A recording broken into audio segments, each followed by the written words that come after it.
Just a disclaimer before we start, this isn't meant to be taken as hate. I really love the girls and everything falls on the company. With that, let's start.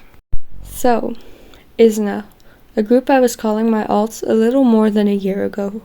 A group that I barely even tune into now. What happened? Short answer, their companies. Long answer, this entire video.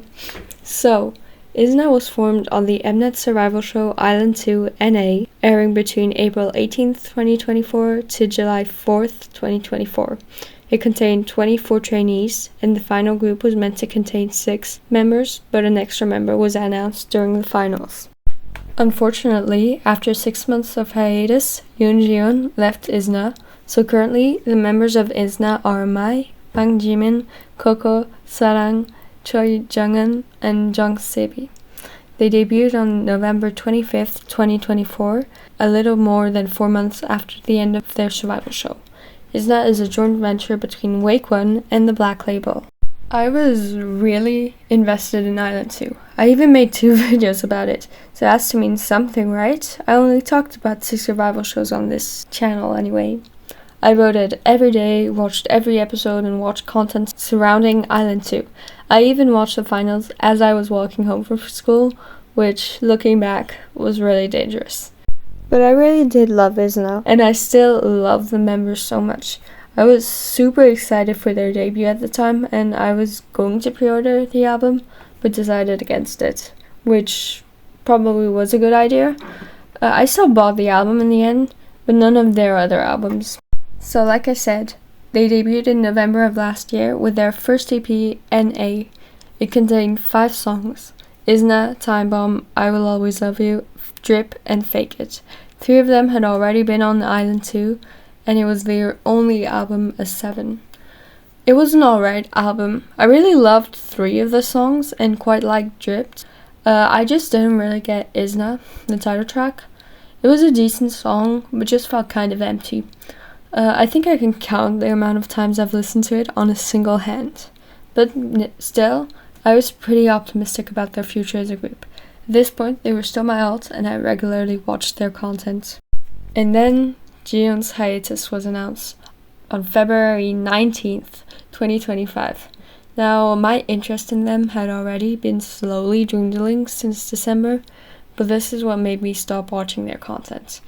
And during this video, I won't really speak on or give my opinion on Jiyeon's hiatus and her leaving the group as well, apart from that mention, as it doesn't really relate to my reasons that much, but I still had to mention it as I don't want to get yelled at in the comments telling me I'm erasing her. She was my bias, guys. So anyway, a month after Jiyeon's hiatus, their first comeback was announced for March 31st, a digital single titled Sign. And I was very optimistic for this song. The teasers look great. I just loved it. The teasers, at least. And thankfully, I was feeling really optimistic for a reason. Sign is a beautiful song. Is it generic? Yes. A simple dance pop song. But as I always say, you're probably getting tired of it. Generic doesn't mean bad. Especially not this song.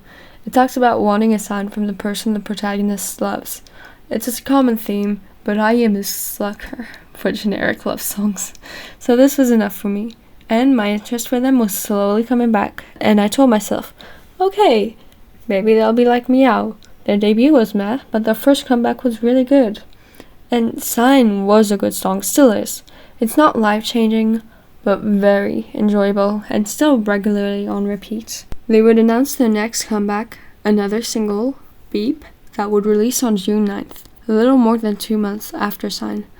And this is when I just fully gave up on keeping up with Izna. Beep is generic, again, but this time it's just painful to listen to.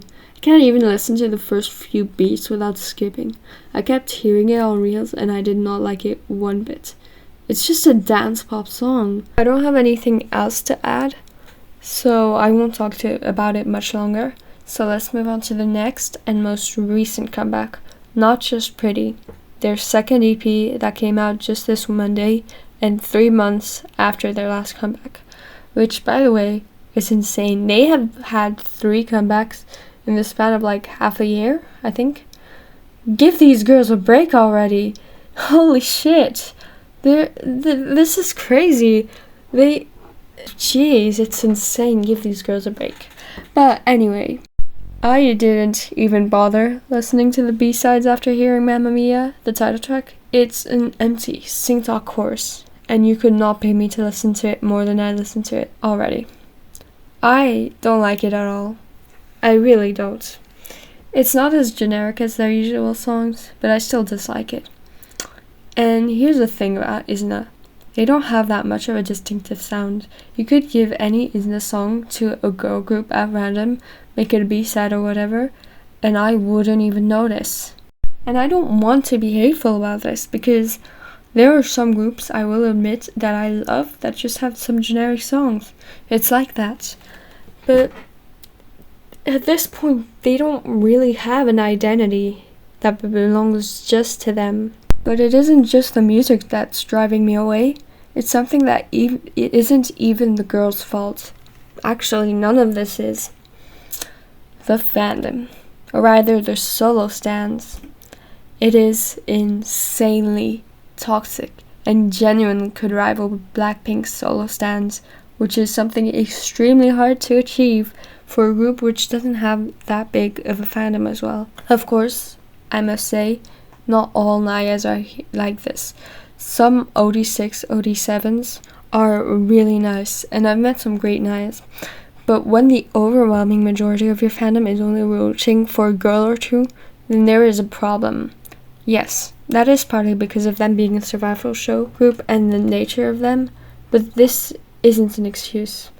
One of my ults is formed on a survival show as well, but the fandom is far less toxic than Naya's. There's I see occasional solo standing, but not more than that. Having a toxic fandom does not make it nice to linger around at all. I try to avoid them as much as possible, because it's just painful to talk to solo stands, and I don't want to get anything doxed or anything if I accidentally say something wrong. Actually, this point is kind of inspired by a video I watched a few weeks ago called My Issue with Izna Toxic Solo Fans. It's by Arenaverse, which so I recommend it if you haven't watched it yet. It was really well formulated and everything. But Izna is a group full of talented girls, and I quite liked their content back when I watched it, but their music is just boring, and that truly is sad. Their fandom is extremely unpleasant to interact with, and again, not the entire fandom, this is a generalization of most of my interactions and what I've seen on Twitter. Please don't take my word for a few Izna stans to be the whole fandom. Yeah? I'm sorry, that does make sense. I'm sick. But this is none of the girls' faults, and I am truly rooting for them. Although I can't find myself supporting them anymore. One, the music just isn't hitting for me, but also I feel like we're soon gonna get them very overworked, burnt out soon, because that is so crazy. How do they have four comebacks in a year? That is not normal, even if 2 are singles. But yeah, I don't support a group if I dislike their music. I feel like that's kind of normal, and unfortunately that is the case with Izna. Now, with that said, if you enjoyed this video, please consider liking, subscribing, and commenting. If not, that is completely fine. Bye bye!